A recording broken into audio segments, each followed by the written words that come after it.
ਸਤਿ ਸ਼੍ਰੀ ਅਕਾਲ ਜੀ। ਤੁਸੀਂ ਪ੍ਰਾਈਮ ਮਿਨਿਸਟਰ ਟੈਲੀਵਿਜ਼ਨ ਦੇਖ ਰਹੇ ਹੋ। ਮੈਂ ਹਾਂ ਸਵਰਨ ਸਿੰਘ ਟਹਿਣਾ ਤੇ ਦੋਸਤੋ, ਹਰ ਰੋਜ਼ ਦੀ ਤਰ੍ਹਾਂ ਹੀ ਪ੍ਰੋਗਰਾਮ ਖਬਰ ਦੀ ਖਬਰ ਲੈ ਕੇ ਹਾਜ਼ਰ ਹਾਂ। ਪਹਿਲੀ ਵੱਡੀ ਖਬਰ ਦੇ ਵੱਲ ਜਾਣ ਤੋਂ ਪਹਿਲਾਂ ਪੰਜਾਬ ਦੇ ਮੌਸਮ ਦੀ ਹਾਲ ਬਿਆਨੀ ਕਰਨੀ ਬਣਦੀ ਹੈ। ਪੰਜਾਬ ਦੇ ਵਿੱਚ ਲੱਗੇ ਕੱਲ੍ਹ ਕਈ ਥਾਵਾਂ ਦੇ ਉੱਤੇ ਮੀਂਹ ਪੈਣ ਦੀ ਖਬਰ ਪ੍ਰਾਪਤ ਹੋਈ ਹੈ। ਅੰਮ੍ਰਿਤਸਰ ਦੇ ਵਿੱਚ ਵੀ ਚੰਗਾ ਮੀਂਹ ਪੈ ਗਿਆ, ਪਟਿਆਲੇ ਵੀ, ਲੁਧਿਆਣੇ ਵੀ, ਹੁਸ਼ਿਆਰਪੁਰ ਦੇ ਵਿੱਚ ਵੀ, ਜਲੰਧਰ ਦੇ ਵਿੱਚ ਸੜਕ ਜਿਹੀ ਗਿੱਲੀ ਹੋਈ ਹੈ। ਇੱਥੇ ਬਹੁਤਾ ਮੀਂਹ ਪਿਆ ਨਹੀਂ, ਪਰ ਕਿਉਂਕਿ ਪੰਜਾਬ ਦੇ ਵਿੱਚ ਅੱਧੇ ਜ਼ਿਲ੍ਹਿਆਂ ਦੇ ਵਿੱਚ ਮੀਂਹ ਪੈ ਗਿਆ, ਇਸ ਕਰਕੇ ਠਾਰੀ ਹੋਰ ਵੱਧ ਗਈ ਹੈ।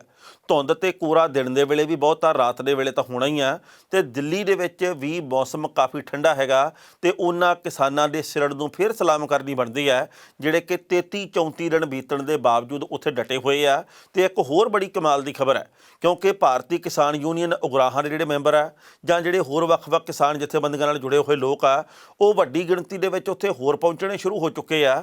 ਮੈਂ ਸਵੇਰ ਦੇ ਵੇਲੇ ਲੰਘੇ ਕੱਲ੍ਹ ਆਪਣੇ ਦੋਸਤ ਨੂੰ ਟਿੱਕਰੀ ਬਾਰਡਰ ਦੇ ਉੱਤੇ ਫੋਨ ਕੀਤਾ, ਫਿਰ 3-4 ਦੋਸਤਾਂ ਨੂੰ ਸਿੰਘੂ ਬਾਰਡਰ ਦੇ ਉੱਤੇ ਫੋਨ ਕੀਤਾ। ਉਹਨਾਂ ਨੇ ਕਮਾਲ ਦੀ ਗੱਲ ਕਹੀ। ਉਹ ਕਹਿੰਦੇ ਜੀ ਹੁਣ ਪਿਛਲੇ ਹਫ਼ਤੇ ਨਾਲੋਂ ਜਿਹੜਾ ਇਕੱਠ ਆ ਉਹ ਕਈ ਗੁਣਾ ਵੱਧ ਗਿਆ। ਉਹਨਾਂ ਦਾ ਇਹ ਕਹਿਣਾ ਕਿ ਜਿਵੇਂ ਜਿਵੇਂ ਦਿਨ ਬੀਤਦੇ ਜਾਂਦੇ ਆ, ਉਵੇਂ ਉਵੇਂ ਸੰਗਤ ਇੱਥੇ ਵੱਡੀ ਗਿਣਤੀ ਦੇ ਵਿੱਚ ਪਹੁੰਚ ਰਹੀ ਹੈ, ਲੋਕ ਇੱਥੇ ਵੱਡੀ ਗਿਣਤੀ ਦੇ ਵਿੱਚ ਪਹੁੰਚ ਰਹੇ ਆ। ਯਾਨੀ ਕਿ ਕੇਂਦਰ ਦੀ ਸਰਕਾਰ ਦੇ ਵੱਲੋਂ ਅਤੇ ਜਿਹੜੀਆਂ ਖੁਫੀਆ ਏਜੰਸੀਆਂ ਉਹਨਾਂ ਦੇ ਵੱਲੋਂ ਜਿਹੜੇ ਅੰਦਾਜ਼ੇ ਪੇਸ਼ ਕੀਤੇ ਗਏ ਸੀ ਕਿ ਜਿਵੇਂ ਜਿਵੇਂ ਸਮਾਂ ਬੀਤੂਗਾ, ਜਿਵੇਂ ਜਿਵੇਂ ਠਾਰੀ ਵਧੂਗੀ, ਕਿਸਾਨਾਂ ਦਾ ਇੱਥੇ ਆਉਣਾ ਘੱਟ ਜਾਊਗਾ ਅਤੇ ਇੱਥੋਂ ਕਿਸਾਨ ਘਰਾਂ ਨੂੰ ਵਾਪਸ ਜਾਣੇ ਸ਼ੁਰੂ ਹੋ ਜਾਣਗੇ। ਪਰ ਬਿਲਕੁਲ ਉਹਨਾਂ ਦੇ ਇਹ ਅੰਦਾਜ਼ੇ ਗਲਤ ਨਿਕਲੇ ਆ। ਇਸੇ ਕਰਕੇ ਇਹ ਗੱਲ ਕਹੀ ਜਾਂਦੀ ਹੈ ਕਿ ਜਦੋਂ ਪੰਜਾਬ ਦੇ ਅਤੇ ਦੇਸ਼ ਦੇ ਕਿਸਾਨ ਨੇ ਫੈਸਲਾ ਕਰ ਲਿਆ ਕਿ ਉਹਨਾਂ ਨੇ ਪੋਹ ਮਾਘ ਦੀ ਰਾਤ ਨੂੰ ਪਾਣੀ ਲਾਉਣਾ ਕਣਕ ਨੂੰ, ਉਦੋਂ ਉਹ ਪਾਣੀ ਵੀ ਲਾਉਂਦੇ ਆ। ਅਤੇ ਇਸ ਵਕਤ ਬੇਸ਼ੱਕ ਪਾਣੀ ਦੀਆਂ ਬੁਛਾੜਾਂ ਮਾਰ ਕੇ ਰੋਕਣ ਦੀ ਕੋਸ਼ਿਸ਼ ਕੀਤੀ ਗਈ ਸੀ, ਪਰ ਪਰਵਾਹ ਨਹੀਂ ਕੀਤੀ ਗਈ ਕਿਸਾਨਾਂ ਦੇ ਵੱਲੋਂ। ਅਤੇ ਕਿਸਾਨਾਂ ਨੇ ਇਹ ਗੱਲ ਕਹਿ ਦਿੱਤੀ ਆ, ਵੱਡਾ ਐਲਾਨ ਕੀਤਾ ਕਿ ਭਾਵੇਂ ਸਾਨੂੰ ਵਿਸਾਖੀ ਤੱਕ ਇੱਥੇ ਰਹਿਣਾ ਪੈ ਜੇ, ਭਾਵੇਂ ਅਸੀਂ ਵਿਸਾਖੀ ਵੀ ਇੱਥੇ ਮਨਾਈਏ, ਪਰ ਬਿਨਾਂ ਜਿੱਥੇ ਤੋਂ ਅਸੀਂ ਵਾਪਸ ਨਹੀਂ ਜਾਣਾ। ਅਤੇ ਨਿਹੰਗ ਸਿੰਘਾਂ ਦੇ ਵੱਲੋਂ ਇਹ ਗੱਲ ਕਹੀ ਗਈ ਹੈ ਕਿ ਅਸੀਂ ਐਤਕੀ ਹੋਲਾ ਮਹੱਲਾ ਵੀ ਇੱਥੇ ਮਨਾ ਕੇ ਫਿਰ ਵਾਪਸ ਜਾਵਾਂਗੇ, ਉਹ ਵੀ ਉਦੋਂ ਜਦੋਂ ਸਾਨੂੰ ਜਿੱਤ ਨਸੀਬ ਹੋਗੀ। ਸੋ ਕਹਿਣ ਦਾ ਭਾਵ ਇਹ ਹੈ ਕਿ ਇਰਾਦੇ ਬੇਹੱਦ ਪੱਕੇ ਆ ਅਤੇ ਠੰਡ ਬੇਸ਼ੱਕ ਬੜੀ ਵੱਧ ਰਹੀ ਆ। ਸੋ ਪਹਿਲੀ ਵੱਡੀ ਖਬਰ ਦੇ ਵੱਲ ਜੇਕਰ ਜਾਂਦੇ ਆ ਤਾਂ ਪਿਛਲੇ ਕਈ ਦਿਨਾਂ ਤੋਂ ਕੇਂਦਰ ਦੀ ਸਰਕਾਰ ਦੇ ਵੱਲੋਂ ਇੱਕੋ ਗੱਲ ਕਹੀ ਜਾ ਰਹੀ ਸੀ ਕਿ ਆਪਾਂ ਮੀਟਿੰਗ ਕਰੀਏ, ਮੀਟਿੰਗ ਕਰੀਏ, ਮੀਟਿੰਗ ਕਰੀਏ। ਅਤੇ ਕਿਸਾਨਾਂ ਨੇ ਇਹ ਗੱਲ ਕਹਿਤੀ ਸੀ ਕਿ 29 ਤਰੀਕ ਨੂੰ ਸਵੇਰੇ 11 ਵਜੇ ਆਪਾਂ ਵਿਗਿਆਨ ਭਵਨ ਦਿੱਲੀ ਦੇ ਵਿੱਚ ਮੀਟਿੰਗ ਕਰਾਂਗੇ। ਪਰ ਕੇਂਦਰ ਦੀ ਸਰਕਾਰ ਦੇ ਵੱਲੋਂ ਲੰਘੇ ਕੱਲ੍ਹ ਇੱਕ ਹੋਰ ਚਿੱਠੀ ਪਾਈ ਗਈ ਹੈ, ਰਸਮੀ ਤੌਰ ਦੇ ਉੱਤੇ ਜਨਤਕ ਕੀਤੀ ਗਈ ਜਿਹੜੀ ਇਹ ਚਿੱਠੀ ਹੈ, ਇਹਦੇ ਵਿੱਚ ਇਹ ਗੱਲ ਕਹੀ ਗਈ ਹੈ ਕਿ ਆਪਾਂ 30 ਤਰੀਕ ਨੂੰ ਦੁਪਹਿਰੇ 2 ਵਜੇ ਮੀਟਿੰਗ ਕਰਨੀ ਹੈ ਵਿਗਿਆਨ ਭਵਨ ਦੇ ਵਿੱਚ। ਯਾਨੀ ਕਿ ਕਿਸਾਨਾਂ ਨੇ ਕਿਹਾ ਸੀ 29 ਨੂੰ, ਕੇਂਦਰ ਦੀ ਸਰਕਾਰ ਨੇ ਕਹਿਤਾ 30 ਨੂੰ। ਚਲੋ ਇਹ ਵੀ ਗੱਲ ਮੰਨ ਲਈ, ਪਰ ਗੱਲ ਇਹ ਆ ਵੀ ਐਤਕੀ ਦੀ ਮੀਟਿੰਗ ਦੇ ਵਿੱਚ ਫੈਸਲੇ ਕੀ ਹੋਣਗੇ। ਜੇ ਤਾਂ ਐਤਕੀ ਦੀ ਮੀਟਿੰਗ ਦੇ ਵਿੱਚ ਫਿਰ ਉਹੀ ਗੱਲਾਂ ਚੱਲੀਆਂ ਕਿ ਜੀ ਆਪਾਂ ਸੋਧਾਂ ਕਰ ਦਿੰਦੇ ਹਾਂ, ਸੋਧਾਂ ਬਹੁਤ ਮਹੱਤਵਪੂਰਨ ਹਨ, ਖੇਤੀ ਕਾਨੂੰਨ ਬੜੇ ਮੁੱਲਵਾਨ ਹਨ, ਤੁਹਾਡੀਆਂ ਫਸਲਾਂ ਦੀ ਕੀਮਤ ਦੁੱਗਣੀ ਹੋ ਜਾਣੀ ਆ, MSP ਦੇ ਨਾਲ ਕੋਈ ਛੇੜਖਾਨੀ ਨਹੀਂ ਹੋਣੀ, ਮੰਡੀ ਦੀ ਸਿਲਸਿਲੇ ਦੇ ਵਿੱਚ ਜੋ ਕਹਿੰਦੇ ਆਪਾਂ ਉਵੇਂ ਕਰ ਲੈਂਦੇ ਹਾਂ। ਤਾਂ ਕਿਸਾਨਾਂ ਨੇ ਦੋ ਟੋਕੇ ਗੱਲ ਕਹਿ ਦਿੱਤੀ ਹੈ ਕਿ ਅਸੀਂ ਇਹਨਾਂ ਗੱਲਾਂ ਨੂੰ ਸੁਣਨ ਵਾਸਤੇ ਬਿਲਕੁਲ ਨਹੀਂ ਜਾਣਾ। ਕਿਸਾਨਾਂ ਨੇ ਇਹ ਗੱਲ ਕਹਿ ਦਿੱਤੀ ਹੈ ਕਿ ਜੇਕਰ ਅਸੀਂ 33-34 ਦਿਨਾਂ ਤੋਂ ਇਸ ਵਕਤ ਠਾਰੀ ਦੇ ਵਿੱਚ ਬੈਠੇ ਹਾਂ, ਜੇਕਰ ਖੁੱਲ੍ਹੇ ਅਸਮਾਨ ਦੇ ਵਿੱਚ ਬੈਠੇ ਹਾਂ, ਜੇਕਰ ਟਰਾਲੀਆਂ ਦੇ ਵਿੱਚ 15-15 ਜਣੇ ਸੌਂਦੇ ਆ, ਤਾਂ ਇਹਦਾ ਮਤਲਬ ਇਹ ਨਹੀਂਗਾ ਕਿ ਅਸੀਂ ਇੱਥੇ ਪਿਕਨਿਕ ਮਨਾਉਣ ਆਏ ਹਾਂ। ਇਹਦਾ ਮਤਲਬ ਇਹ ਆ ਕਿ ਅਸੀਂ ਖੇਤੀ ਕਾਨੂੰਨ ਰੱਦ ਕਰਵਾਉਣ ਵਾਸਤੇ ਆਏ ਹਾਂ। ਸੋ ਕਹਿਣ ਦਾ ਭਾਵ ਇਹ ਹੈ ਕਿ ਪੰਜਾਬ ਅਤੇ ਦੇਸ਼ ਦੇ ਕਿਸਾਨ ਬੜੇ ਵੱਡੇ ਜੀਰੇ ਦੇ ਨਾਲ, ਬੜੇ ਦ੍ਰਿੜ ਇਰਾਦੇ ਦੇ ਨਾਲ ਉੱਥੇ ਡਟੇ ਹੋਏ ਆ। ਅਤੇ ਕੇਂਦਰ ਦੀ ਸਰਕਾਰ ਦੇ ਵੱਲੋਂ ਝਕਾਨੀਆਂ ਬੇਸ਼ੱਕ ਕਈ ਦਿੱਤੀਆਂ ਜਾ ਰਹੀਆਂ, ਪਰ ਉਹਨਾਂ ਦੀ ਪੇਸ਼ ਨਹੀਂ ਚੱਲ ਰਹੀ। ਇੱਕ ਹੋਰ ਬੜੀ ਮਹੱਤਵਪੂਰਨ ਜਾਣਕਾਰੀ ਦੇਣੀ ਬਣਦੀ ਹੈ ਕਿ ਕੇਂਦਰ ਦੀਆਂ ਕੁਝ ਕੁ ਹਮਖਿਆਲ ਜਥੇਬੰਦੀਆਂ ਅਤੇ ਕੁਝ ਕੁ ਹੋਰ ਸ਼ਰਾਰਤੀ ਅਨਸਰ ਹੈ ਜਿਹੜੇ ਕਿ ਇਸ ਕਿਸਾਨ ਅੰਦੋਲਨ ਨੂੰ ਤਾਰ-ਤਾਰ ਕਰਨਾ ਚਾਹੁੰਦੇ ਆ, ਜਿਹੜੇ ਚਾਹੁੰਦੇ ਆ ਵੀ ਰੰਗ ਦੇ ਵਿੱਚ ਭੰਗ ਪੈ ਜੇ, ਜਿਹੜੇ ਇਹ ਚਾਹੁੰਦੇ ਜੇ ਕਿ ਇਹਦੇ ਵਿੱਚ ਦੁਫੇੜ ਨਜ਼ਰ ਆ ਜਾਏ ਸਾਨੂੰ। ਉਹਨਾਂ ਦੀਆਂ ਸ਼ਰਾਰਤਾਂ ਨੂੰ ਕਾਬੂ ਦੇ ਵਿੱਚ ਰੱਖਣ ਦੇ ਲਈ, ਉਹਨਾਂ ਦੇ ਮਨਸੂਬਿਆਂ ਨੂੰ ਜਨਤਕ ਕਰਨ ਦੇ ਲਈ ਸਿੰਘੂ ਬਾਰਡਰ ਦੇ ਉੱਤੇ ਕਿਸਾਨ ਵੀਰਾਂ ਦੇ ਵੱਲੋਂ ਥਾਂ-ਥਾਂ ਦੇ ਉੱਤੇ CCTV ਕੈਮਰੇ ਲਾ ਦਿੱਤੇ ਗਏ ਆ। ਇਹਨਾਂ CCTV ਕੈਮਰਿਆਂ ਦਾ ਫਾਇਦਾ ਇਹ ਹੋਊਗਾ ਕਿ ਜੇਕਰ ਕੋਈ ਵੀ ਹੁੱਲੜਬਾਜ਼ੀ ਕਰਨ ਆਉਂਦਾ, ਜੇਕਰ ਕੋਈ ਵੀ ਰਾਤ ਦੇ ਵੇਲੇ ਟਰਾਲੀਆਂ ਦੇ ਉੱਤੇ ਗਲਤ ਪੋਸਟਰ ਲਾਉਣ ਆਉਂਦਾ, ਜੇਕਰ ਕੋਈ ਸ਼ਰਾਰਤੀ ਅਨਸਰ ਵੜ ਜਾਂਦਾ, ਤਾਂ ਘੱਟੋ ਘੱਟ ਸਾਡੇ ਕੋਲ ਸਬੂਤ ਜ਼ਰੂਰ ਹੋਊਗਾ ਕਿ ਇਹ ਬੰਦਾ ਕੌਣ ਆ, ਕਿਹਦੇ ਵੱਲੋਂ ਇਹ ਖੱਲਲ ਪਾਇਆ ਗਿਆ। ਸੋ ਕਿਸਾਨ ਆਗੂਆਂ ਨੂੰ, ਜਿਨ੍ਹਾਂ ਨੂੰ ਕਿ ਹੁਣ ਤੱਕ ਇਹ ਗੱਲ ਕਹਿੰਦੇ ਰਹੇ ਆ ਕੇਂਦਰ ਦੇ ਮੰਤਰੀ ਕਿ ਇਹ ਤਾਂ ਅਨਪੜ੍ਹ ਹਨ, ਇਹ ਘੱਟ ਪੜ੍ਹੇ ਲਿਖੇ ਹੋਣ ਕਰਕੇ, ਕਾਨੂੰਨ ਸਮਝ ਨਹੀਂ ਸਕੇ, ਇਹ ਤਾਂ ਫਲਾਂ ਹਨ, ਇਹ ਤਾਂ ਢੀਂਗ ਹਨ। ਉਹਨਾਂ ਕਿਸਾਨਾਂ ਨੇ ਦੂਰਦ੍ਰਿਸ਼ਟੀ ਨੂੰ ਅਪਣਾਉਂਦਿਆਂ ਉੱਥੇ CCTV ਕੈਮਰੇ ਵੀ ਲਾ ਦਿੱਤੇ ਆ ਤਾਂ ਜੋ ਕਿਸੇ ਕਿਸਮ ਦੀ ਕੋਈ ਖਲਬਲੀ ਨਾ ਮਚੇ, ਕਿਉਂਕਿ ਕੇਂਦਰ ਦੀ ਸਰਕਾਰ ਦੇ ਵੱਲੋਂ ਇਹੀ ਲਗਾਤਾਰ ਕੋਸ਼ਿਸ਼ਾਂ ਕੀਤੀਆਂ ਜਾ ਰਹੀਆਂ ਕਿ ਜੇਕਰ ਇੱਥੇ ਕੋਈ ਨਿੱਕੀ ਜਿਹੀ ਵੀ ਘਟਨਾ ਵਾਪਰਦੀ ਹੈ ਉਹਦਾ ਸੰਬੰਧ ਅਸੀਂ ਕਿਸਾਨ ਅੰਦੋਲਨ ਦੇ ਨਾਲ ਜੋੜ ਕੇ ਤੇ ਬਾਅਦ ਦੇ ਵਿੱਚ ਬਹੁਤ ਵੱਡੇ ਪੱਧਰ ਦੇ ਉੱਤੇ ਗੱਲ ਪ੍ਰਚਾਰ ਸਕਦੇ ਹਾਂ। ਜਦੋਂ ਜ਼ੀ ਨਿਊਜ਼ ਵਰਗੇ ਅਦਾਰੇ ਜਿਹੜੇ ਕਿ ਸਰਕਾਰ ਦੀ ਗੋਦੀ ਦੇ ਵਿੱਚ ਬੈਠੇ ਹੋਏ ਆ ਤੇ ਖਾਲਸਾ ਏਡ ਵਰਗੀ ਸੰਸਥਾ ਨੂੰ ਬਦਨਾਮ ਕਰਨ ਦੇ ਲਈ ਇਹ ਗੱਲ ਕਹਿ ਸਕਦੇ ਆ ਕਿ ਅੱਤਵਾਦੀ ਜਥੇਬੰਦੀਆਂ ਨਾਲ ਮਿਲੇ ਹੋਏ ਨੇ, ਇਹ ਤਾਂ ਜੀ ਅੱਤਵਾਦ ਦੇ ਨਾਲ ਜੁੜ ਕੇ ਕੰਮ ਕਰਦੇ ਨੇ। NIA ਦੀ ਰਿਪੋਰਟ ਦੇ ਵਿੱਚ ਆਹ ਗੱਲ ਕਹੀ ਗਈ ਹੈ। ਉਹਨਾਂ ਨੂੰ ਇਹ ਨਹੀਂ ਦੱਸਦਾ ਕਿ ਖਾਲਸਾ ਏਡ ਦੇ ਵੱਲੋਂ ਸੇਵਾ ਕਿੰਨੇ ਵੱਡੇ ਪੱਧਰ ਦੇ ਉੱਤੇ 1999 ਤੋਂ ਲੈ ਕੇ ਅੱਜ ਤੱਕ ਕੀਤੀ ਜਾ ਰਹੀ ਹੈ, ਪਰ ਉਹਨਾਂ ਦੀ ਸੋਚ ਇਹ ਹੈ ਵੀ ਅਸੀਂ ਸਿੱਖਾਂ ਨੂੰ, ਅਸੀਂ ਕਿਸਾਨਾਂ ਨੂੰ, ਅਸੀਂ ਪੰਜਾਬੀਆਂ ਨੂੰ ਇਸ ਅੰਦੋਲਨ ਨੂੰ ਬਦਨਾਮ ਇਸ ਕਦਰ ਕਰੀਏ ਕਿ ਲੋਕ ਇਹਨਾਂ ਤੋਂ ਦੂਰ ਹੋ ਜਾਣ। ਪਰ ਰਵੀ ਸਿੰਘ ਹੋਰਾਂ ਦੇ ਵੱਲੋਂ ਵੀ ਬੜੀਆਂ ਤਾਬੜਤੋੜ ਗੱਲਾਂ ਉਹਨਾਂ ਨੂੰ ਕਹੀਆਂ ਗਈਆਂ। ਇਹ ਗੱਲ ਕਹੀ ਗਈ ਹੈ ਜੀ ਕਿ ਜਦੋਂ ਤਾਂ ਅਸੀਂ ਬਾਕੀ ਵੱਖ-ਵੱਖ ਦੇਸ਼ਾਂ 'ਚ ਜਾਂਦੇ ਹਾਂ, ਸੀਰੀਆ 'ਚ ਜਾਈਏ, ਅਸੀਂ ਕਿਸੇ ਹੋਰ ਦੇਸ਼ ਦੇ ਵਿੱਚ ਜਾਈਏ, ਤੁਹਾਨੂੰ ਕੋਈ ਸਮੱਸਿਆ ਨਹੀਂ। ਇਸ ਵਕਤ ਕਿਉਂਕਿ ਕੇਂਦਰ ਦੀ ਸਰਕਾਰ ਦੀਆਂ ਨੀਤੀਆਂ ਦੇ ਖਿਲਾਫ ਅੰਦੋਲਨ ਚੱਲ ਰਿਹਾ ਤੇ ਇਹਦੇ ਵਿੱਚ ਅਸੀਂ ਸੇਵਾ ਕਰ ਰਹੇ ਹਾਂ, ਇਸ ਕਰਕੇ ਹੁਣ ਅਸੀਂ ਅੱਤਵਾਦੀ ਹੋ ਗਏ ਹਾਂ। ਯਾਨੀ ਕਿ ਜੇਕਰ ਖਾਲਸਾ ਏਡ ਨੂੰ ਬਦਨਾਮ ਕਰਨ ਦੇ ਲਈ ਕਈ ਧਿਰਾਂ ਜਿਹੜੀਆਂ ਇਸ ਵਕਤ ਕੋਸ਼ਿਸ਼ਾਂ ਕਰ ਸਕਦੀਆਂ ਤਾਂ ਫਿਰ ਸਮੁੱਚੇ ਅੰਦੋਲਨ ਨੂੰ ਬਦਨਾਮ ਕਰਨ ਦੇ ਲਈ ਕੋਈ ਵੀ ਸ਼ਰਾਰਤ ਕੀਤੀ ਜਾ ਸਕਦੀ ਹੈ। ਇਸ ਕਰਕੇ CCTV ਕੈਮਰੇ ਲਾਏ ਗਏ ਆ। ਪਹਿਲਾਂ ਅੱਜ ਦੀ ਰਿਪੋਰਟ ਦਾ ਵੇਰਵਾ ਸਾਂਝਾ ਕਰਦੇ ਹਾਂ ਤੇ ਬਾਅਦ ਵਿੱਚ ਕਰਾਂਗੇ ਟਿੱਪਣੀ। ਖੇਤੀਬਾੜੀ ਬਿੱਲਾਂ ਦਾ ਅੱਜ 34ਵਾਂ ਦਿਨ ਹੈ। ਇਸ ਦਰਮਿਆਨ ਸਰਕਾਰ ਨੇ ਕਿਸਾਨਾਂ ਨੂੰ 30 ਦਸੰਬਰ ਨੂੰ ਗੱਲਬਾਤ ਕਰਨ ਵਾਸਤੇ ਸੱਦਿਆ। ਦੁਪਹਿਰ ਦੇ ਵੇਲੇ 2 ਵਜੇ ਮੀਟਿੰਗ ਵਿਗਿਆਨ ਭਵਨ ਦੇ ਵਿੱਚ ਹੋਵੇਗੀ। ਇਸ ਤੋਂ ਪਹਿਲਾਂ ਕਿਸਾਨਾਂ ਨੇ ਸ਼ਨੀਵਾਰ ਨੂੰ ਸਰਕਾਰ ਨੂੰ ਚਿੱਠੀ ਲਿਖ ਕੇ ਮੰਗਲਵਾਰ 11 ਵਜੇ ਮੀਟਿੰਗ ਕਰਨ ਦਾ ਸਮਾਂ ਦਿੱਤਾ ਸੀ। ਉਹਦੇ ਵਿੱਚ 4 ਸ਼ਰਤਾਂ ਵੀ ਰੱਖੀਆਂ ਸਨ। ਉਧਰ ਪੰਜਾਬ ਦੇ ਵਿੱਚ ਕਈ ਥਾਵਾਂ ਦੇ ਉੱਤੇ ਲੋਕਾਂ ਨੇ ਕਿਸਾਨਾਂ ਦੇ ਸਮਰਥਨ ਦੇ ਵਿੱਚ ਪ੍ਰਦਰਸ਼ਨ ਕੀਤਾ। ਇਸੇ ਦਰਮਿਆਨ ਤਕਰੀਬਨ 1500 ਟੈਲੀਕਾਮ ਟਾਵਰਾਂ ਨੂੰ ਨੁਕਸਾਨ ਪਹੁੰਚਾਇਆ ਗਿਆ। ਇਸ ਵਜ੍ਹਾ ਕਰਕੇ ਕਈ ਥਾਵਾਂ ਦੇ ਉੱਤੇ ਮੋਬਾਈਲ ਸਰਵਿਸ ਦੇ ਉੱਤੇ ਅਸਰ ਪਿਆ। ਮੋਗੇ ਦੇ ਵਿੱਚ ਪੁਲਿਸ ਇਸ ਮਾਮਲੇ ਦੀ ਜਾਂਚ ਕਰ ਰਹੀ ਹੈ। ਉਧਰ ਕਿਸਾਨ ਸੰਗਠਨਾਂ ਨੇ ਇਹਨਾਂ ਘਟਨਾਵਾਂ ਦੀ ਨਿੰਦਿਆ ਕੀਤੀ ਹੈ। ਚੰਡੀਗੜ੍ਹ ਦੇ ਵਿੱਚ ਪੰਜਾਬ ਪ੍ਰਦੇਸ਼ ਕਾਂਗਰਸ ਸੇਵਾ ਦਲ ਦੇ ਮੈਂਬਰਾਂ ਨੇ ਕਿਸਾਨਾਂ ਦੇ ਸਮਰਥਨ ਦੇ ਵਿੱਚ ਹਰਿਆਣਾ ਦੇ ਮੁੱਖ ਮੰਤਰੀ ਮਨੋਹਰ ਲਾਲ ਖੱਟੜ ਦੇ ਘਰ ਦੇ ਬਾਹਰ ਪ੍ਰਦਰਸ਼ਨ ਕੀਤਾ। ਉਹਨਾਂ ਨੇ ਬੈਰੀਕੇਡ ਤੋੜਨ ਦੀ ਕੋਸ਼ਿਸ਼ ਕੀਤੀ ਤਾਂ ਪੁਲਿਸ ਨੇ ਕਈ ਪ੍ਰਦਰਸ਼ਨਕਾਰੀਆਂ ਨੂੰ ਹਿਰਾਸਤ ਦੇ ਵਿੱਚ ਵੀ ਲਿਆ। ਬੁਰਾੜੀ ਦੇ ਵਿੱਚ ਪ੍ਰਦਰਸ਼ਨ ਕਰ ਰਹੇ ਕਿਸਾਨਾਂ ਨੇ ਕਿਹਾ ਕਿ ਉਹਨਾਂ ਨਿਰੰਕਾਰੀ ਸਮਾਗਮ ਗਰਾਊਂਡ ਦਾ ਨਾਂ ਕਿਸਾਨਪੁਰਾ ਰੱਖ ਦਿੱਤਾ ਤੇ ਉਹ 33 ਦਿਨ ਤੋਂ ਇੱਥੇ ਪ੍ਰਦਰਸ਼ਨ ਕਰ ਰਹੇ ਨੇ। ਹੁਣ ਉਹਨਾਂ ਨੂੰ ਇਹੀ ਥਾਂ ਪਿੰਡ ਵਰਗੀ ਲੱਗਣ ਲੱਗੀ ਹੈ। ਸਰਕਾਰ ਦੇ ਨਾਲ ਗੱਲਬਾਤ ਕਰਨ ਵਾਸਤੇ ਕਿਸਾਨਾਂ ਨੇ ਜਿਹੜੀਆਂ 4 ਸ਼ਰਤਾਂ ਰੱਖੀਆਂ ਨੇ ਉਹਦੇ ਵਿੱਚ ਪਹਿਲੀ ਹੈ ਕਿ ਤਿੰਨੇ ਖੇਤੀ ਕਾਨੂੰਨਾਂ ਨੂੰ ਵਾਪਸ ਲੈਣ ਦੀਆਂ ਸੰਭਾਵਨਾਵਾਂ ਦੇ ਉੱਤੇ ਗੱਲਬਾਤ ਹੋਵੇ। ਮਿਨੀਮਮ ਸਪੋਰਟ ਪ੍ਰਾਈਸ ਯਾਨੀ ਕਿ MSP ਦੀ ਕਾਨੂੰਨੀ ਗਰੰਟੀ ਗੱਲਬਾਤ ਦੇ ਏਜੰਡੇ ਦੇ ਵਿੱਚ ਰਵੇ। Commission for the air quality management ordinance ਦੇ ਤਹਿਤ ਸਜ਼ਾ ਦੇ ਪ੍ਰੋਵੀਜ਼ਨ ਕਿਸਾਨਾਂ ਦੇ ਉੱਤੇ ਲਾਗੂ ਨਾ ਹੋਣ। ਆਰਡੀਨੈਂਸ ਦੇ ਵਿੱਚ ਸੋਧ ਕਰਕੇ ਨੋਟੀਫਾਈ ਕੀਤਾ ਜਾਵੇ ਤੇ ਇਲੈਕਟ੍ਰੀਸਿਟੀ ਅਮੈਂਡਮੈਂਟ ਬਿੱਲ ਦੇ ਵਿੱਚ ਬਦਲਾਅ ਦਾ ਮੁੱਦਾ ਵੀ ਗੱਲਬਾਤ ਦੇ ਏਜੰਡੇ ਦੇ ਵਿੱਚ ਸ਼ਾਮਲ ਹੋਣਾ ਚਾਹੀਦਾ। ਇਹਨਾਂ 4 ਸ਼ਰਤਾਂ ਨੂੰ ਰੱਖ ਕੇ ਕਿਸਾਨਾਂ ਨੇ ਮੀਟਿੰਗ ਕਰਨ ਦੀ ਗੱਲ ਕੀਤੀ ਸੀ। ਇਸ ਖਬਰ ਦੇ ਉੱਤੇ ਟਿੱਪਣੀ ਕਰਦੇ ਦੋਸਤੋ, ਪਹਿਲੀ ਗੱਲ ਤਾਂ ਅਸੀਂ ਕਹਾਂਗੇ ਕਿ ਕਿਸਾਨਾਂ ਦੇ ਵੱਧਦੇ ਹੋਏ ਜੋਸ਼ ਨੂੰ ਦੇਖ ਕੇ, ਇਸ ਠੰਡ ਦੇ ਵਿੱਚ ਉਬਾਲੇ ਮਾਰਨ ਦੇ ਜੋਸ਼ ਨੂੰ ਵੇਖ ਕੇ ਮਾਣ ਵੀ ਹੁੰਦਾ ਕਿ ਪੰਜਾਬ ਦੇ ਤੇ ਦੇਸ਼ ਦੇ ਕਿਸਾਨ ਕਿੰਨੇ ਦ੍ਰਿੜ ਇਰਾਦੇ ਨਾਲ ਅੱਗੇ ਤੋਂ ਅੱਗੇ ਵਧ ਰਹੇ ਆ। ਹੁਣ ਕੇਂਦਰ ਦੀ ਸਰਕਾਰ ਦੇ ਨਾਲ ਆਖਰੀ ਗੱਲਬਾਤ ਆ ਜਿਹੜੀ ਉਹ 30 ਤਰੀਕ ਨੂੰ ਹੋਣੀ ਆ। ਇਸ 30 ਤਰੀਕ ਦੀ ਗੱਲਬਾਤ ਦੇ ਰਾਹੀਂ ਇਹ ਤੈਅ ਹੋ ਜਾਣਾ ਕਿ ਕਿਸਾਨ ਅੰਦੋਲਨ ਨੇ ਕਿਹੜੇ ਪਾਸੇ ਦਾ ਮੋੜ ਕੱਟਣਾ। ਜੇ ਤਾਂ ਕੇਂਦਰ ਦੀ ਸਰਕਾਰ ਦੇ ਵੱਲੋਂ ਗੱਲ ਮੰਨ ਲਈ ਗਈ ਕਿ ਅਸੀਂ ਖੇਤੀ ਕਾਨੂੰਨ ਰੱਦ ਕਰ ਦਿੰਦੇ ਹਾਂ, ਫਿਰ ਤਾਂ ਚਲੋ ਸਾਰੀ ਸਮਾਪਤੀ ਹੋ ਜਾਣੀ ਹੈ ਗੱਲ ਦੀ ਤੇ ਕਿਸਾਨ ਘਰਾਂ ਨੂੰ ਮੁੜ ਆਉਣਗੇ। ਹਾਲਾਂਕਿ ਇਸ ਗੱਲ ਦੀ ਉਮੀਦ ਬਹੁਤ ਘੱਟ ਹੈ ਕਿ ਕੇਂਦਰ ਦੀ ਸਰਕਾਰ ਦੇ ਵੱਲੋਂ ਖੇਤੀ ਕਾਨੂੰਨ ਰੱਦ ਕੀਤੇ ਜਾਣਗੇ ਜਾਂ ਉਹ ਇਸ ਗੱਲ ਦੇ ਉੱਤੇ ਸਹਿਮਤੀ ਪ੍ਰਗਟਾਉਣਗੇ। ਪਰ ਜੇਕਰ ਉਹਨਾਂ ਨੇ ਕੋਰੀ ਨਾ ਕਰ ਦਿੱਤੀ ਤਾਂ ਅੱਗੇ ਤੋਂ ਮੀਟਿੰਗ ਦੀ ਸੰਭਾਵਨਾ ਵੀ ਕੋਈ ਨਹੀਂ ਬਚਣੀ। ਤੇ ਵੱਡੀ ਗੱਲ ਇਹ ਹੈ ਕਿ ਆਉਂਦੇ ਕਈ ਮਹੀਨਿਆਂ ਤੱਕ ਇਹ ਅੰਦੋਲਨ ਇਵੇਂ ਚੱਲੀ ਜਾਣਾ ਤੇ ਜਿਵੇਂ ਜਿਵੇਂ ਇਹ ਅੰਦੋਲਨ ਅੱਗੇ ਵਧੂਗਾ ਉਵੇਂ BJP ਦੀਆਂ ਮੁਸ਼ਕਲਾਂ ਦੇ ਵਿੱਚ ਵਾਧਾ ਵੀ ਹੋਊਗਾ ਕੁਦਰਤੀ ਤੌਰ ਦੇ ਉੱਤੇ, ਕਿਉਂਕਿ ਹੌਲੀ ਆਪਾਂ ਜਾਣਦੇ ਗਾਜੀਪੁਰ ਬਾਰਡਰ ਦੇ ਉੱਤੇ ਵੀ ਵੱਡੀ ਗਿਣਤੀ 'ਚ ਕਿਸਾਨ ਆ ਗਏ ਆ, ਹੋਰ ਵੱਖ-ਵੱਖ ਥਾਵਾਂ ਦੇ ਉੱਤੇ ਵੀ ਬੈਠ ਗਏ ਆ ਤੇ ਪੂਰੀ ਦਿੱਲੀ ਨੂੰ ਇਸ ਵਕਤ ਸੀਲ ਕਰਨ ਦਾ ਪ੍ਰੋਗਰਾਮ ਬਣਾ ਲਿਆ ਗਿਆ। BJP ਦੇ ਕਈ ਆਗੂ ਬੇਸ਼ੱਕ ਇਹ ਗੱਲ ਕਹਿੰਦੇ ਆ, ਹਾਲਾਂਕਿ ਦੁੱਖ ਦੀ ਗੱਲ ਆ, ਸ਼ਰਮਨਾਕ ਗੱਲ ਆ, ਉਹ ਕਹਿੰਦੇ ਜੀ ਕਿ ਇੱਥੇ ਤਾਂ ਲੰਗਰ ਖਾਣ ਵਾਸਤੇ ਲੋਕ ਆ ਰਹੇ ਆ, ਜੇ ਲੰਗਰ ਨਾ ਹੋਣ ਤਾਂ ਇੱਥੇ ਕੋਈ ਨਾ ਆਵੇ। ਪਰ ਉਹਨਾਂ ਲੋਕਾਂ ਨੂੰ ਇਸ ਗੱਲ ਦੀ ਸਮਝ ਨਹੀਂ ਕਿ ਗੁਰੂ ਨਾਨਕ ਸਾਹਿਬ ਜੀ ਦੇ ਵੱਲੋਂ 20 ਰੁਪਈਆਂ ਦੇ ਨਾਲ ਸ਼ੁਰੂ ਕੀਤਾ ਗਿਆ ਲੰਗਰ ਇਹ ਅੱਜ ਤੱਕ ਇਸ ਪੱਧਰ ਦੇ ਉੱਤੇ ਪਹੁੰਚ ਗਿਆ ਕਿ ਇੱਥੇ ਬੇਸ਼ੱਕ ਪੂਰੀ ਦਿੱਲੀ ਆ ਕੇ ਰੋਟੀ ਹਰ ਰੋਜ਼ ਖਾ ਲਿਆ ਕਰੇ, ਭਾਵੇਂ ਤਿੰਨੇ ਡੰਗ ਖਾ ਲਵੇ, ਇੱਥੇ ਲੰਗਰ ਤਾਂ ਵੀ ਨਹੀਂ ਮੁੱਕਦਾ। ਉਹਨਾਂ ਨੂੰ ਬੇਨਤੀ ਇਹ ਵੀ ਕਰਨੀ ਬਣਦੀ ਹੈ ਜਿਨ੍ਹਾਂ ਦੇ ਸਿਰ ਦੇ ਵਿੱਚ ਇਸ ਵਕਤ ਗੋਹਾ ਭਰਿਆ ਹੋਇਆ, ਕਿ ਤੁਸੀਂ ਆਪ ਆ ਕੇ ਦੇਖੋ, ਜਿਹੜੇ ਤੁਹਾਡੇ ਮੀਡੀਆ ਦੇ ਅੰਗ ਗਲਤ ਪੇਸ਼ਕਾਰੀਆਂ ਕਰਦੇ ਆ ਉਹ ਵੀ ਇੱਥੋਂ ਲੰਗਰ ਖਾ ਕੇ ਹੀ ਅਗਲੀ ਗੱਲਬਾਤ ਕਰਦੇ ਆ, ਭਾਵੇਂ ਵਿਰੋਧ ਦੇ ਰੂਪ ਦੇ ਵਿੱਚ ਹੀ ਰਿਪੋਰਟ ਪੇਸ਼ ਕਰਦੇ ਆ। ਸੋ ਆਉਂਦੇ ਸਮੇਂ ਦੇ ਵਿੱਚ ਬੀਜੇਪੀ ਦੀਆਂ ਮੁਸ਼ਕਲਾਂ ਦੇ ਵਿੱਚ ਵਾਧਾ ਹੋ ਸਕਦਾ ਹੈ ਜੇਕਰ ਇਸ ਵਕਤ ਕੇਂਦਰ ਦੀ ਸਰਕਾਰ ਨਹੀਂ ਚੁੱਕਦੀ। ਤਾਂ ਹਰਿਆਣੇ ਦੇ ਵਿੱਚ ਵੀ ਇਸ ਵਕਤ ਟੋਲ ਪਲਾਜ਼ੇ ਫ੍ਰੀ ਕਰ ਦਿੱਤੇ ਗਏ ਆ ਤੇ ਉੱਥੋਂ ਦੀਆਂ ਕਿਸਾਨ ਜਥੇਬੰਦੀਆਂ ਨੇ ਇਸ ਗੱਲ ਦਾ ਐਲਾਨ ਕਰ ਦਿੱਤਾ ਕਿ ਜਿੰਨੀ ਦੇਰ ਤੱਕ ਇਸ ਸੰਘਰਸ਼ ਦਾ ਕੋਈ ਸਿੱਟਾ ਨਹੀਂ ਨਿਕਲਦਾ, ਜਿਵੇਂ ਪੰਜਾਬ ਦੇ ਵਿੱਚ ਸਾਰੇ ਟੋਲ ਪਲਾਜ਼ੇ ਬੰਦ ਹੈ, ਉਵੇਂ ਹਰਿਆਣੇ ਦੇ ਵਿੱਚ ਵੀ ਲਗਾਤਾਰ ਬੰਦ ਰਹਿਣਗੇ ਤੇ ਕਾਰਪੋਰੇਟ ਘਰਾਣਿਆਂ ਦੀ ਰੀੜ੍ਹ ਦੀ ਹੱਡੀ ਦੇ ਉੱਤੇ ਸੱਟ ਮਾਰਨ ਦੀ ਅਸੀਂ ਕੋਈ ਕਸਰ ਬਾਕੀ ਨਹੀਂ ਛੱਡਣੀ।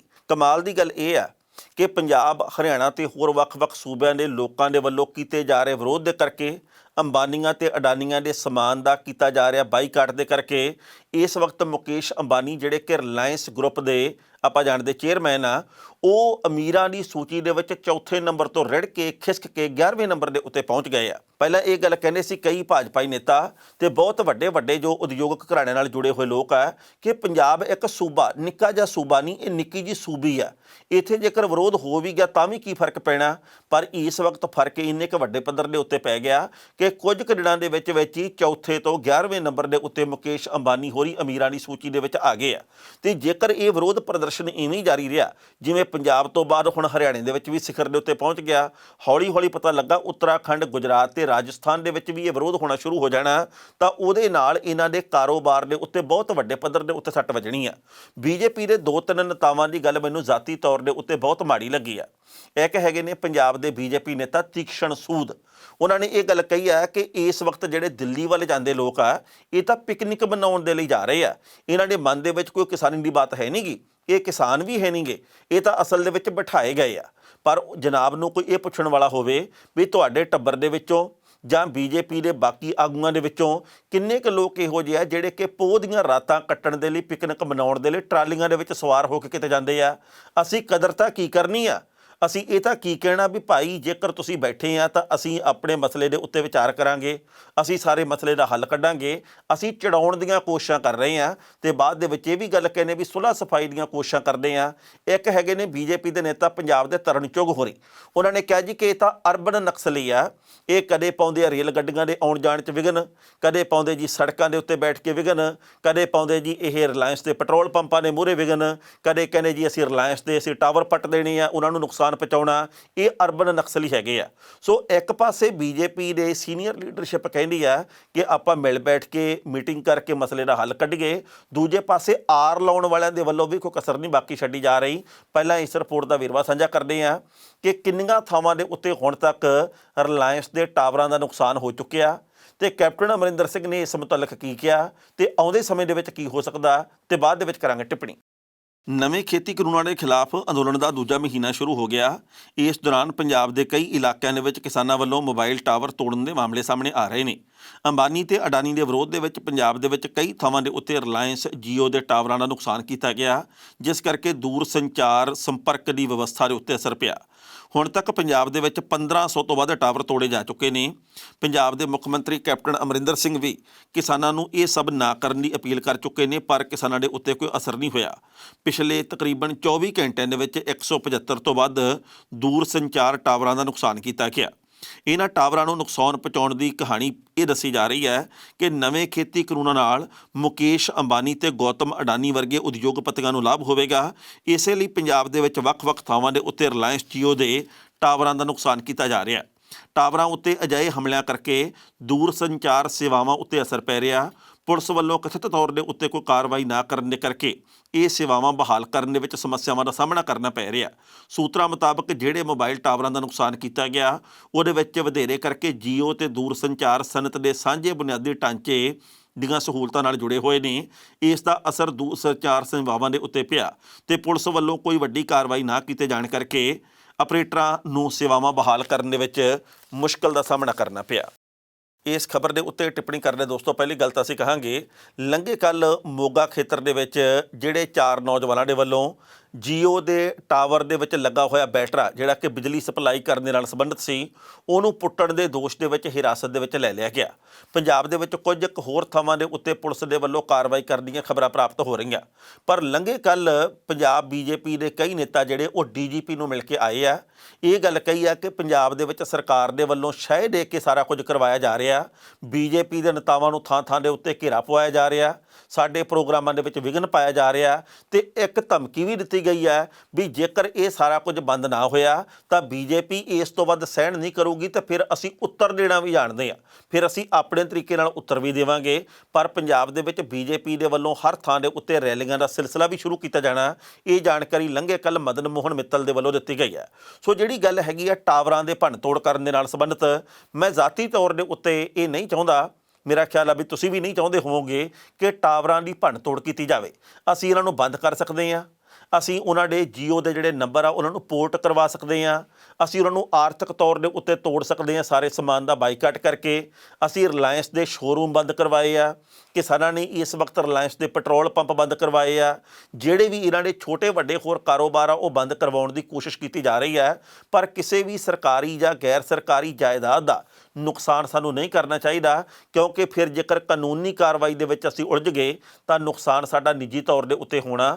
ਬਾਅਦ ਦੇ ਵਿੱਚ ਇਹਨਾਂ ਲੋਕਾਂ ਨੂੰ ਜਾਂ ਕਿਸੇ ਵੀ ਹੋਰ ਨੂੰ ਇਹ ਗੱਲ ਕਹਿਣ ਦਾ ਮੌਕਾ ਮਿਲ ਜਾਣਾ ਕਿ ਦੇਖੋ ਜੀ ਕਿਸਾਨ ਹਿੰਸਕ ਹੋ ਗਏ ਆ, ਇਹ ਤਾਂ ਜਾਣਬੁੱਝ ਕੇ ਮਾਹੌਲ ਵਿਗਾੜ ਰਹੇ ਆ। ਪਰ ਇੱਕ ਗੱਲ ਜ਼ਰੂਰ ਦੇਖਣ ਨੂੰ ਮਿਲੀ ਹੈ ਕਿ ਰਿਲਾਇੰਸ ਦੇ ਟਾਵਰਾਂ ਦੇ ਉੱਤੇ ਕਿਸਾਨ ਮਜ਼ਦੂਰ ਏਕਤਾ ਦੇ ਝੰਡੇ ਆ ਜਿਹੜੇ ਉਹ ਬਹੁਤ ਉੱਚੇ ਝੁੱਲ ਰਹੇ ਆ। ਇਸ ਵਕਤ ਇਹ ਗੱਲ ਤਸੱਲੀ ਦੀ ਪ੍ਰਤੀਕ ਵੀ ਮੰਨੀ ਜਾ ਰਹੀ ਹੈ ਕਿ ਹਰ ਥਾਂ ਦੇ ਉੱਤੇ ਝੰਡੇ ਝੁੱਲ ਰਹੇ ਆ। ਜਦੋਂ ਹੁਣ ਆਪਾਂ ਜਾਣਦੇ ਕਿ ਸੈਂਕੜੇ ਫੁੱਟ ਉੱਚੇ ਟਾਵਰਾਂ ਦੇ ਉੱਤੇ ਕਿਸਾਨੀ ਦੇ ਝੰਡੇ ਹਰੇ ਰੰਗ ਦੇ ਝੁੱਲ ਰਹੇ ਹੋਣਗੇ ਤਾਂ ਆਪਾਂ ਜਾਣਦੇ ਜੀ ਕਿ ਉਸ ਵਕਤ ਮਨ ਦੇ ਵਿੱਚ ਕਿਹੋ ਜਿਹਾ ਖੇੜਾ ਪੈਦਾ ਹੁੰਦਾ ਹੋਣਾ।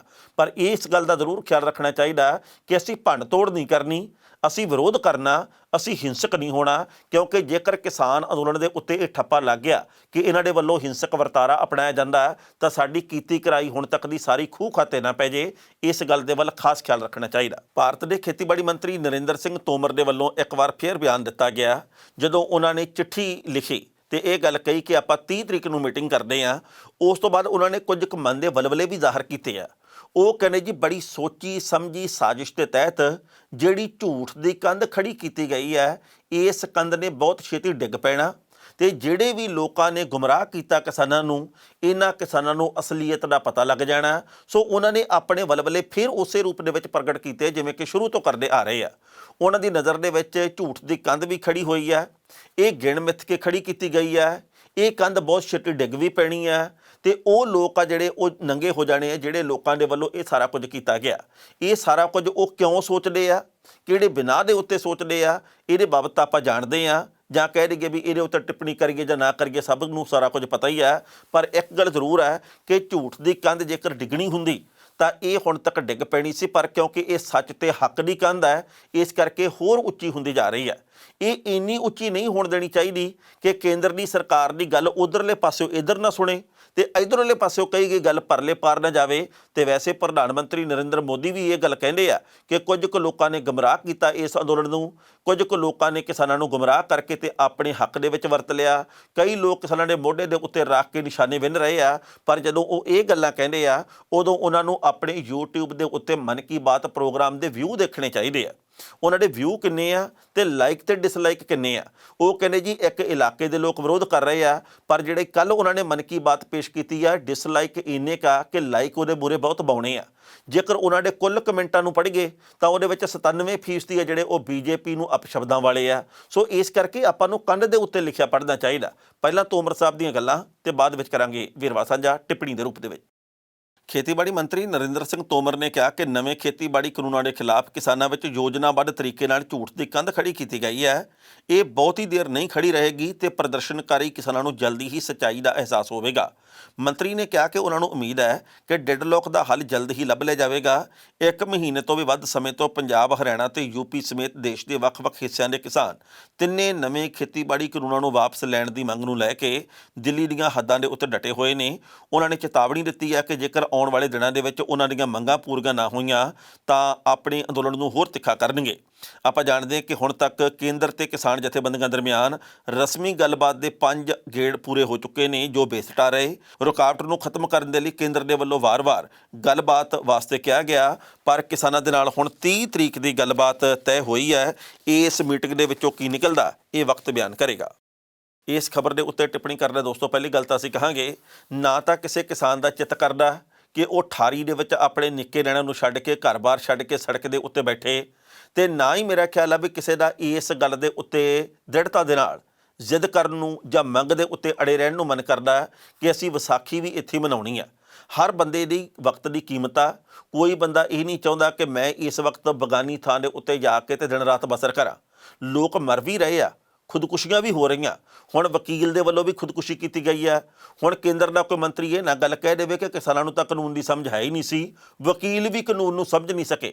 ਸੋ ਅਮਰਜੀਤ ਸਿੰਘ ਰਾਏ ਜਿਹੜੇ ਕਿ ਜਲਾਲਾਬਾਦ ਵੱਲ ਦੇ ਸੀਨੀਅਰ ਵਕੀਲ ਸੀ, ਉਹਨਾਂ ਨੇ ਵੀ ਖੁਦਕੁਸ਼ੀ ਕੀਤੀ ਹੈ। ਅਸੀਂ ਇਹ ਨਹੀਂ ਚਾਹੁੰਦੇ ਕਿ ਖੁਦਕੁਸ਼ੀਆਂ ਹੋਣ, ਪਰ ਗੱਲ ਇਹ ਹੈ ਵੀ ਜਦੋਂ ਅਸੀਂ ਕਹਿੰਦੇ ਹਾਂ ਜੀ ਝੂਠ ਦੀ ਕੰਧ ਹੈ, ਇਹ ਛੇਤੀ ਡਿੱਗ ਪਵੇਗੀ, ਇਹ ਗੁੰਮਰਾਹ ਕੀਤੇ ਗਏ ਹਨ, ਗੁੰਮਰਾਹ ਨਹੀਂ ਹੋਏ, ਕਿਸੇ ਦੇ ਵੱਲੋਂ ਭੇਜੇ ਨਹੀਂ ਗਏ। ਇਸ ਵਕਤ ਲੋਕਾਂ ਦੇ ਮਨ ਦੇ ਵਿੱਚ ਇੱਕ ਗੁੱਸੇ ਦੀ ਲਹਿਰ ਆ ਜਿਹੜੀ ਕਿ ਪਿਛਲੇ ਲੰਮੇ ਸਮੇਂ ਤੋਂ ਸੀ।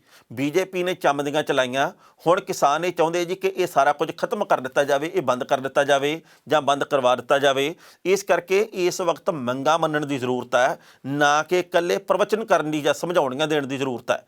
ਬੀਜੇਪੀ ਦੇ ਵੱਖ-ਵੱਖ ਆਗੂ ਜਦੋਂ ਇਹ ਗੱਲ ਕਹਿੰਦੇ ਆ ਕਿ ਹਮਨੇ ਐਸੇ ਕਰ ਦਿਆ, ਹਮਨੇ ਵੈਸੇ ਕਰ ਦਿਆ, ਕਿਸਾਨ ਇਹ ਕਹਿੰਦੇ ਆ ਵੀ ਬਿਲਕੁਲ ਤੁਸੀਂ ਵੈਸੇ ਹੀ ਕੀਆ ਜੈਸੇ ਆਪਕੋ ਠੀਕ ਲੱਗਦਾ ਥਾ, ਜਿਵੇਂ ਸਾਨੂੰ ਚੰਗਾ ਲੱਗਦਾ ਉਵੇਂ ਤੁਸੀਂ ਪੂਰਾ ਨਹੀਂ ਕਰਦੇ। ਹੁਣ 30 ਤਰੀਕ ਦੇ ਉੱਤੇ ਗੱਲ ਨਿਰਭਰ ਕਰਦੀ ਹੈ ਵੀ ਮੰਗਾਂ ਮੰਨਦੇ ਆ ਜਾਂ ਨਹੀਂ, ਪਰ ਜੇ ਨਾ ਮੰਨੀਆਂ ਤਾਂ ਪਤਾ ਲੱਗਾ ਜੀ ਕਿ ਸੰਘਰਸ਼ ਹੋਰ ਪ੍ਰਚੰਡ ਹੋਣਾ। ਖਬਰਾਂ ਦੇ ਉੱਤੇ ਵਿਚਾਰ ਚਰਚਾ ਹੋਰ ਵੀ ਕੀਤੀ ਜਾ ਸਕਦੀ ਸੀ, ਪਰ ਜੋ ਵਕਤ ਦੀ ਘਾਟ ਹੈ ਰੁਕਣ ਦਾ ਇਸ਼ਾਰਾ ਕਰ ਰਹੀ ਹੈ। ਕੱਲ੍ਹ ਨੂੰ ਇਸੇ ਵੇਲੇ ਖਬਰ ਦੀ ਖਬਰ ਲੈ ਕੇ ਫਿਰ ਹਾਜ਼ਰ ਹੋਵਾਂਗੇ। ਉਦੋਂ ਤੱਕ ਲਈ ਆਗਿਆ ਦਿਓ। ਬਹੁਤ ਬਹੁਤ ਮਿਹਰਬਾਨੀ।